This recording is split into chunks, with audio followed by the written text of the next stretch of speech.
खुलुमबाय। दिनै Banargaon block committee बिपिएफनि मोनसे वार्कार्स मिट जानानै थाङो।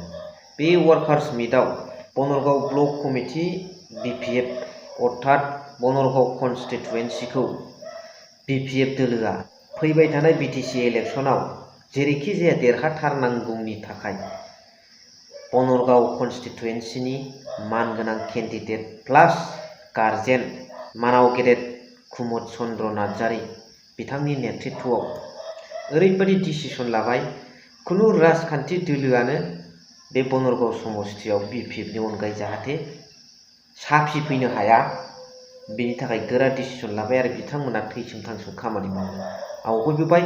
जिहेतु बिटिसिनि समस्तिफोरनि गेजेराव बनरगाव समस्तिखौ उथुमाय होननानै बुंदों, बेखायनो बिपिएफआ जेरैखि जाया बनरगाव समस्तिखौ बिपिएफनि आवथायाव लाथारगोन आरो बेनि थाखाय थैसोम बयबो मानाव गेदेर हाग्रामा महिलारि बिथांनि जै दोनि होनानै गोरा थिरांथा लादों आरो बिथांमोना थांखिनि गेजेरजों आवगायलांनो गोख्रों डिसिसन लादों। बयबो बनरगाव ब्लकनि बयबो दैदेनगिरि बिथांमोना